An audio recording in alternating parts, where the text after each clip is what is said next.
को लेकर अपने घर जाने लगे। जैसे ही घर में पहुंचने लगे इतनी देर में तो घर में आवाज आ रही थी, ओम ब्रह्मवे स्वाहा, ओम विष्णवे स्वाहा, ओम इंद्राय स्वाहा, ओम प्रजापते स्वाहा। जैसे ही यज्ञ की आहुतियों की जब आवाज आई तो इतने में तुरंत दरिद्रता देवी तो भागी और भागकर पीपल के पेड़ के नीचे जाकर बैठ गई। दूसरा मुनि ने कहा, दरिद्रता चलो, ज्येष्ठा ये अपना घर है, तुम्हारा ससुराल, चलो। ज्येष्ठा देवी कहती है, महाराज मैं नहीं जा सकती, पहले या तो यज्ञ बंद करवाओ, पूजन बंद करवाओ, पाठ बंद करवाओ, अनुष्ठान बंद करवाओ, तब मैं तुम्हारे घर में आऊंगी। क्योंकि दरिद्रता उसी के घर में प्रवेश करती है जिसके घर में कभी पूजन पाठ नहीं होता। तो मैं इस घर में जाऊं कैसे? इसके घर में तो पूजन पाठ हो रहा है, मैं नहीं जाऊंगा। भगवान नारायण ने लक्ष्मी जी से विवाह कर लिया। दुस्साह मुनि की पत्नी दरिद्रता पीपल के पेड़ के नीचे रहने लगी। इसलिए हमारे यहाँ हिंदू धर्म में पीपल का पेड़ घर में नहीं लगाया जाता, क्योंकि उसके नीचे कौन रहती है? जम के बोलो, दरिद्रता रहती, ज्येष्ठा रहती। अब दरिद्रता का निवास हो गया पीपल के पेड़ के नीचे। भगवान नारायण लक्ष्मी जी को लेकर घूमने के लिए चले। चलो थोड़ी देर, लक्ष्मी जी बोली मेरी बहन से नहीं मिले, चलो जरा मिलने। भगवान ने कहा चलो मिल के आते हैं। और जो भगवान मिलने के लिए गए तो लक्ष्मी जी उनके लिए मिठाई का डिब्बा ले गए। अपन किसी के यहाँ जाते हैं तो मिठाई लेकर जाते हैं, मिठाई ले गए और मिठाई ले जाकर जो दिया, दीदी ओ दीदी, दीदी बोली हाँ ले, मैं तेरे लिए क्या लाई हूं, ले। और जो मिठाई का डब्बा दिया, इतने में दरिद्रता ने खोल कर देखा तो उसमें मिठाई थी। दरिद्रता को क्रोध आ गया और दरिद्रता ने कहा, लक्ष्मी तुझे मालूम नहीं कि मुझे प्रिय क्या, मुझे क्या अच्छा लगता है? लक्ष्मी जी ने कहा, मैं जानती हूँ तेरे को खट्टा और तीखा प्रिय है, मैं जानती हूँ तुझे खट्टा अच्छा लगता है, तीखा अच्छा लगता है, तो फिर मिठाई क्यों लाई? तो लक्ष्मी जी बोली, मेरे को लगा कि हो सकता है शादी के बाद तू चेंज हो गई हो, बदल गई, इसलिए मैं तेरी मिठाई। मिठाई का डब्बा उठाकर फेंक दिया दरिद्रता, और दरिद्रता ने फेंका। भगवान नारायण देख रहे थे। लक्ष्मी जी ने कहा चलें? भगवान विष्णु के चलो, चलिए। ये दरिद्रता को खट्टा और तीखा प्रिय है और लक्ष्मी को जम के तो बोलो मीठा है। इसलिए हमारे हिंदू धर्म की रीति है, आज भी दुकान के बाहर, घर के बाहर नींबू मिर्ची टांगी जाती है, मिठाई रसगुल्ले नहीं। क्या टांगते हैं? नींबू मिर्ची। और मिठाई कहां रखी जाती है? घर के अंदर। तीखा और खट्टा बाहर और मिठाई अंदर। उसका केवल, कई लोग कहते हैं नींबू मिर्ची इसलिए टांगते हैं नजर नहीं लगे। नजर नहीं, लक्ष्मी और दरिद्रता ये दोनों बहन का नियम है। प्रतिदिन सुबह से लेकर शाम तक ये प्रतिदिन घूमने के लिए निकलती हैं। प्रतिदिन ये इनका काम ही है घूमना, दोनों बहनों का, दरिद्रता और लक्ष्मी का। जब इनको भूख लगती है तो दोनों घर में प्रवेश करना चाहती हैं, और जैसे ही घर में प्रवेश करना चाहती हैं तो जिसके जैसी दोनों चलती हैं तो इतने में दरिद्रता देख लेती है कि मेरा भोजन तो बाहर ही टंगा है, तो दरिद्रता खाकर बाहर की बाहर चली जाती है और लक्ष्मी मिठाई के चक्कर में अंदर प्रवेश कर जाती है। लक्ष्मी लक्ष्मी अंदर प्रवेश कर।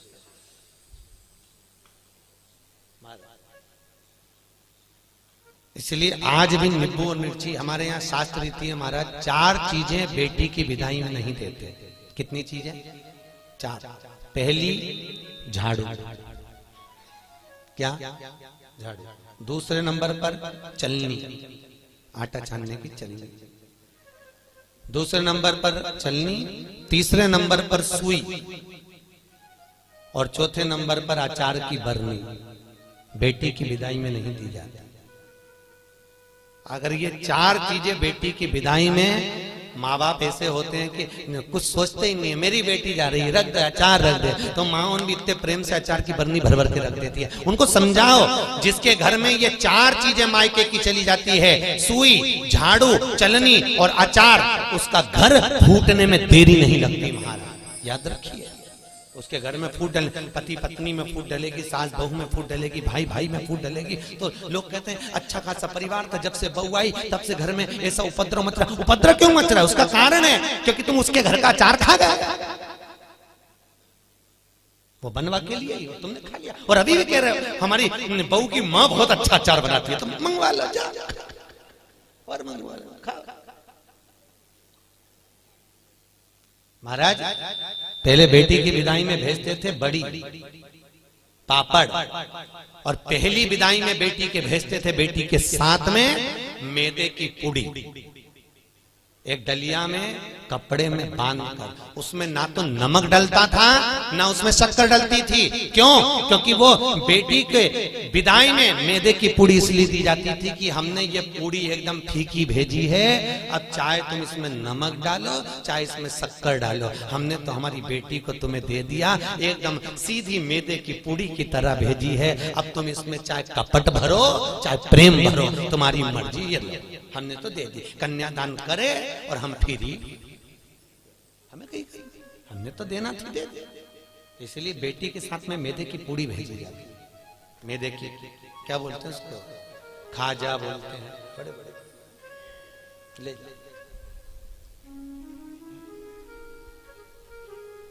खट्टा तीखा नहीं देते। अब तो पहले तो ब्राह्मण की थाली में भी खट्टा नहीं परोसा जाता था, और तीखा भी, मिर्ची भी इतनी नहीं डालते थे कि ब्राह्मण की थाली में तीखा। आज के जमाने में तो पंडित लोग ही कहते थे लाओ जरा अचार हो तो लिया बनी का।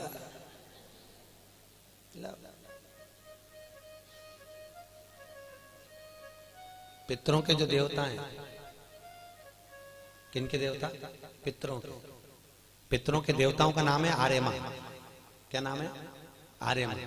काय पर बैठते हैं? कौवे पर। काय पर बैठते हैं? कौवे पर। और पितरों के देवता जब आर्यमा श्राद्ध पक्ष में जब घूमने के लिए निकलते हैं तो उनके भोजन में केवल एक मीठा ही दिया जाता है। आज के जमाने में सब्जी बनने लगी साफ श्राद्धों में, नहीं तो केवल खीर और पूड़ी बनती थी, गुलाब जामुन रसगुल्ला बनता था, ये बनाकर खूब खिलाते थे, मंगोड़ा बनता था।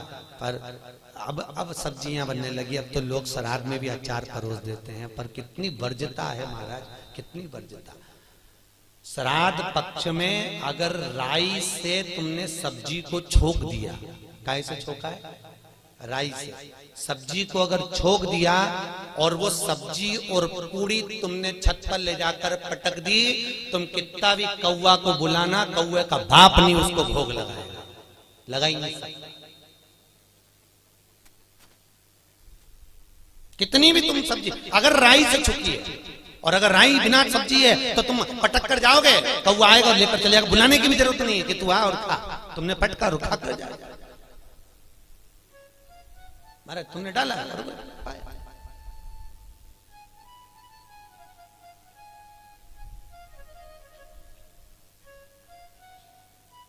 उसको। हमारे यहां शास्त्र दरिद्रता को खट्टा और तीखा प्रिय है। इतने में भगवान जाने लगे। लक्ष्मी जी ने कहा हमारी बहन से मिलने के लिए आए हो, कोई वर दीजिए। भगवान नारायण ने कहा लक्ष्मी आज शनिवार का दिन है, जिस दिन लक्ष्मी और नारायण दोनों इस पीपल के पेड़ के नीचे आए हैं। सुन दरिद्रता देवी, इस पीपल के वृक्ष के नीचे जो शनिवार को दिया लगाएगा वो लक्ष्मी और नारायण को अपने घर ले जाएगा। इसलिए शनिवार के दिन पीपल के वृक्ष के नीचे दिया का प्रमाण है महाराज। और सुन दरिद्रता देवी, तेरे पेड़ के नीचे जो खाली हाथ आएगा तू उसके घर में प्रवेश करेगी, और जो भरे हाथ से मतलब पानी का लोटा ले जाओ, कंकु ले जाओ, चावल ले जाओ, रोली ले जाओ, कुछ भी, जरा सी शक्कर ले जाओ, गुड़ ले जाओ, आटा ले जाओ, पर पीपल के पेड़ के नीचे कभी खाली हाथ मत जाओ। अगर तू खाली हाथ कोई आया तो तू उसके घर में प्रवेश कर। दरिद्रता देवी बोली ये तो तूने अपने अपने मन की बात कर ली लक्ष्मी, मेरा क्या पीपल के वृक्ष के नीचे। इतने में तुरंत भगवान बोले तू बोल तुझे क्या चाहिए। दरिद्रता देवी बोलती है 7 दिनों में एक दिन मेरा होना चाहिए पीपल के पेड़ के नीचे। भगवान ने कहा मांग ले, केवल एक रविवार का दिन इस पीपल के वृक्ष के नीचे मैं अपने पति को रिझाने के लिए नृत्य करूंगी, और अगर कोई रविवार के दिन पीपल के पेड़ के नीचे आएगा तो मैं उसके घर में हमेशा के लिए जाकर विराजमान हो जाऊंगी। भगवान ने कह दिया तथास्तु, तथास्तु। इसलिए केवल एक संडे का दिन ऐसा होता है जिस दिन पीपल के पेड़ के नीचे दिया नहीं लगाया जाता, बैठा नहीं जाता, प्रणाम नहीं किया जाता, परिक्रमा नहीं लगाई जाती। केवल जिनकी दीवालों पर कहीं पीपल लग जाता है ना, किसी किसी के घर में लग जाता है दीवालों के ऊपर, तुम कितना भी पीपल उखाड़ना वो वापस लग जाएगा, फिर उखाड़ो फिर लग जाएगा। पर पीपल उखाड़ने का भी एक प्रमाण है, अगर पीपल को उखाड़ना है तो केवल एक रविवार के दिन दीवाल के सामने जहां से पीपल उखाड़ना है वहां पर नींबू और 7 मिर्ची रख दीजिए और उसके बाद पीपल को उखाड़ दीजिए और नींबू को वहां पर काट कर छोड़ दीजिए। उसके बाद कभी दीवाल में पीपल लग ही नहीं सकता उस स्थान पर, अगर एक बार आपने उखाड़ा और उसके बाद नींबू मिर्ची मार दिया, क्योंकि वो खाकर अपना भाग ग्रहण कर कर दरिद्रता चली जाती है, उसके बाद पीपल वहां नहीं लग सकता। लगे दरिद्रता का शास्त्र कह रहा है भगवान जितने स्वरूप में विराज रहे हैं, भगवान ब्रह्मा जी कह रहे हैं ये नारायण का मस्तक का है, इनका चरण का है। भगवान विष्णु बोले ये मेरे भगवान, ये मेरे पिता है। और पिता के मन के बात को जानना, पिता के भाव को जानना, पिता और माता को पहचानना, यह बहुत कठिन बात है साहब। दुनिया का कोई व्यक्ति अपने माँ बाप को नहीं जान सकता। जब तक जिंदा है तब तक लगता है ये मेरे हैं, उसके हैं, ऐसा करा वैसा करा, माँ ने ऐसा करा, बाप ने ऐसा करा, परिवार ने ऐसा करा, कुटुंब। अरे भाई चले गए, उसके बाद में फिर रोते हैं, भोग लगाते हैं। क्या मतलब जीते जी दंगम दंगा, मरे पीछे पहुंचा दी गंगा। क्या मतलब?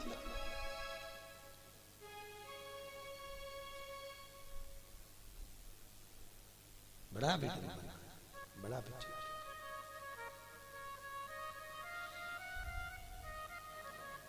कर सेवा तू लगन लगा कर, मन में सच्चा भाव जगा कर, ये की आंखें खोलो रे, जय श्री कृष्णा बोलो रे।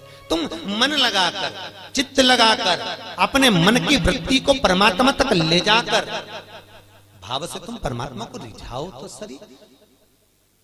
कई लोग कहते हैं हमारी माँ कपट रखती है, हमारे पिता हमको अपशब्द कहते हैं, हमारी माँ हमारी सास हमको अनर्थ। बोलने दो, उनको बोलने का काम है, बोलो। और याद रखना जितनी जितनी तुम्हारी बुराई होगी तुम उतने उतने स्वस्थ होते चले जाओगे, उतने प्रसन्न। आपको पहले कथा कही थी, 4 धाम मंदिर में एक राजा बीमार पड़ गया, उसका काया गलगल कर नीचे टपकने लगी, काया का रोग हो गया। राजा ने सारे डॉक्टरों को दिखाया, इलाज नहीं मिला। तब गुरुजी के पास गया, गुरुदेव मेरे को बीमारी हो गई। गुरुजी बोले डॉक्टर को दिखाया, हाँ गुरुजी पर मैं ठीक नहीं हुआ। गुरुजी ने कहा तेरा बड़ा भाई था कहाँ है? तो कि वो तो मर गया। भाभी है? हाँ। कहाँ है? राजभवन में। एक काम कराकर चुपचाप से किसी को मालूम मत पड़ने देना, भाभी के कमरे के बाहर जब भाभी सो जाए तो चटाई डाल के रजाई ओढ़ के सो जाओ, ठीक हो जाऊंगा। हाँ। अब गुरु तो ऐसे आड़े टेढ़े उपाय बताता है, गुरुओं का तो काम ही, गुरु तो गुरु, बस उनने तो बोलना था बोल दिया।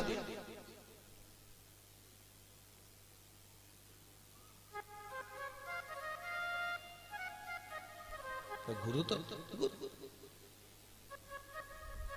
महाराज भावसर जी, यहाँ सागर के पास में एक गांव है, वहां पर एक महाराज जी रहते हैं, और किसी को सांप डस लेता है ना, तो भले वो हॉस्पिटल में पड़ा हुआ, सांप डस ले और वो फोन पर उनसे बात करा दो महाराज से, वो महाराज वहां से कुछ नहीं कहते, केवल गाली बकते लपक के उसके कान में, और 15 से 20 मिनट में सांप का जहर उतर जाता। अब गुरु तो गुरु की मर्जी, उनका मन। ये यहीं की बात है। तुम्हारे उज्जैन के पास में कौन सा गांव है बाबा? आगर के आगे एक गांव है कोई सा, वहां बिच्छू का जहर उतारा जाता है। किसी को बिच्छू काटा हो तो उसको ले जाए और ले गए, या कुत्ता काटा हो तो ले जाओ और ले गए। जैसी तो वैसी तुमने बस जाके किया, महाराज इसको कुत्ता काट गया, वो उठ के आएगा, बोलेगा चलेगा कुछ नहीं, और ऐसा देगा धर के गाल पे और कहता जाओ अड़भंगी। गुरु गुरु अड़भंग, ये गुरु का दर्शन कर रहे आप, एक अड़भंग होंगे। हम भले ना मिले हैं पर उनका स्वरूप कह रहा है कि अड़भंग होंगे। जा कर ले, मैं बैठो, जा, गुरु है, अड़भंग है, सोचता नहीं।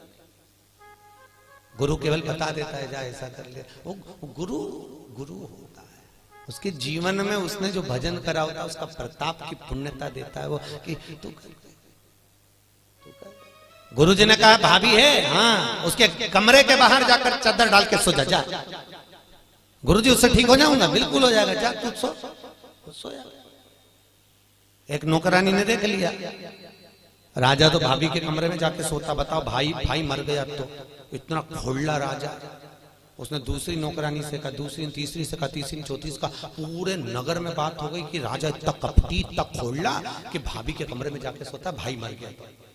पूरे नगर में बात हो गई, लोग थू करने लगे और राजा का शरीर एकदम बढ़िया चकाचक हो गया, एकदम बढ़िया। राजा नरियल लेके गुरु जी के पास गया, गुरुदेव मैं ठीक हो गया।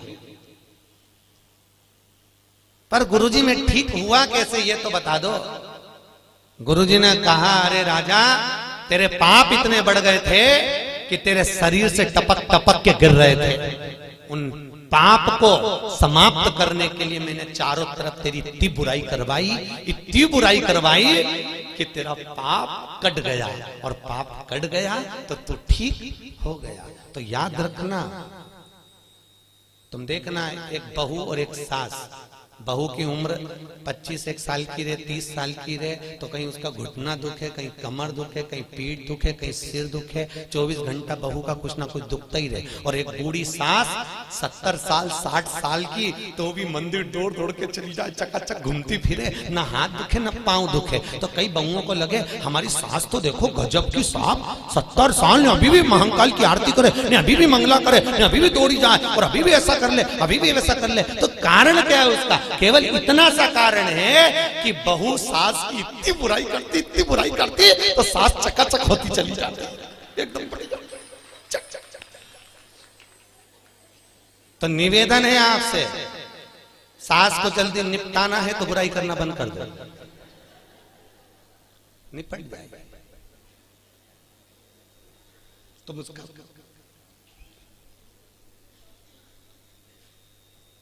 तुम बुराई करना बंद करो, जल्दी निपटेगी। और तुम जितनी बुराई करती रहोगी वो उतनी सद उतनी तैयार उतनी ले।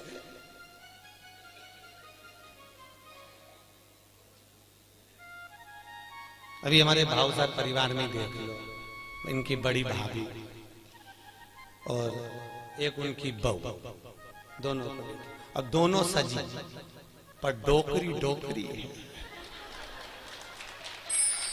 Old is gold.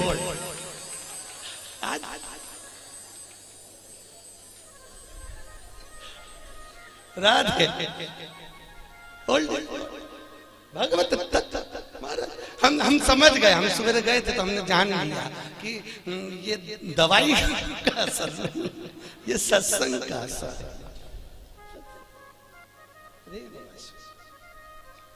जो दिया है कब